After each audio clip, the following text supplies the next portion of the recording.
Hello, it's that time of the month again. We had our January board meeting, and as I always do every month, wanted to take this opportunity to give you an update on what we covered in the board meeting and really what's going on in the Independent School District. The first thing I'd like to talk about, even before we get to the board meeting, is it was Board Appreciation Week, so we did give out awards to all of our board members. If you see them, I hope that you take the time to thank them for their service to the Independent School District, because it really is a big task that they take on, helping to oversee the school district and doing what's best for kids. Also, prior to the board meeting, the AFS students, or our foreign exchange students, were introduced to the board, and it's always great to see them every year. And now to the board meeting. Under the consent agenda, we approved bills for $8,380,441.18. This is very typical for this time of the year. Also under consent agenda, we let bids for mud jacking at the Sunshine Center in Spring Branch.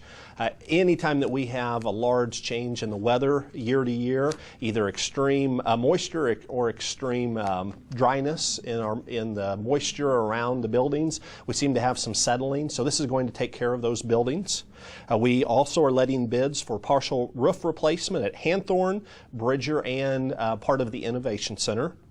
And then we are accepting bids for coil replacement at Bridger Aquatic Center, and this is due to the severe humidity that we experience within that facility. This is going to make sure that our heating and air conditioning systems are running efficiently. Under the superintendent's report, I had a number of issues that I reported to the school board about. The first one is the beginning of the legislative session. There have been over 70 bills already filed between the House and the Senate this year that deal solely or almost solely with education. 6 of those already deal with the Kansas City transfer issue. As the transfer issue and other issues with education keep coming up throughout the legislative session, we'll make sure that you as employees of the Independent School District know what's going on and how each of your legislators voted this session. Also under the superintendent's report, I talked about our Acuity B results, and this was a great thing to be able to talk about this year. Our Acuity B results this year went up substantially, and what I was really excited about was the amount of growth that we saw throughout the school district, both in reading and in math. Another part of the great news is the fact that we went ahead and gave the EOC for American government this year, right before the semester. Those results were the highest in district history. So to all of you teachers out there, you're doing a great job. I really appreciate all of the effort that we've had throughout the whole school year, making sure that our students are successful. Another piece of great news for the Independent School District is that we were named one of the healthiest employers throughout the whole metro region. So that's great. All of our efforts that we have put in the last few years of ensuring that all of our employees are healthy are really paying off. Under new business, we had 7 different items that we discussed at the school board meeting. The first one was that we had a captive insurance presentation. Captive insurance is a situation where a school district really becomes its own insurance company. Now, we are using the captive insurance not for our health insurance, but it's for our workers' comp insurance. So by doing this, we're going to become really what a self-funded plan is, and we think that financially it will make a large impact and save the district potentially hundreds of thousands of dollars. We had a presentation on the Synergistics Energy Savings Program. I'm sure many of you have seen over the last year to year and a half that we've placed a large emphasis on trying to save energy as much as we can. So we had a presentation on all of the good things that are occurring due to this program.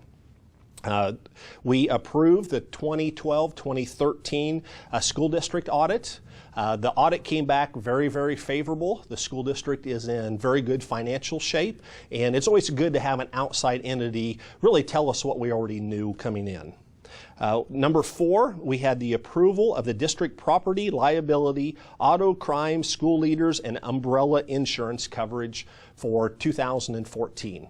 And what this is, really it's our property and casualty insurance for all of the school buildings and our automotive fleet throughout the school district. We were fortunate in the fact that our rates increased really about 1%, and this is far below the national average of greater than 10%. So again, good news for the Independent School District financially. We did approve the course changes for the program of studies for the 2014-15 school year. What we were really looking to do with this is streamline our offerings that we have in the Independent School District and make sure that our kids here have the greatest opportunities that we can offer. We're really trying to ramp up the number of dual credit college courses that we're able to offer, so this is a good thing for us. Item number 6 under new business is we did approve the school district calendar for next year. People are always very interested in what this looks like. I do want to point out one change is the fact that we did do away with the early releases at the high school level, and instead of having the early releases, we have full day releases that are spread out almost monthly throughout the entire school year so that everyone can take part of the PD that's available. The school calendar was brought together by a group of volunteers that included parents, teachers, administrators, the PTA, and we really appreciate all the work that they did in helping us what we think is a very good calendar. And the last item under new business is that we voted to schedule a special board meeting to certify candidates for the school board election on April 8th, 2014. Now this special board meeting will occur at 7:30 in the morning. What this does is anybody who would like to run for school board, they have to get a minimum of 100 signatures, and this is has to be certified, and then once this is done, the school board, then they have to certify the results so that we can place candidates on the ballot for the school board elections. So that is January's school board recap. I appreciate everything that you do and hope you're having a great start to your semester. Thank you.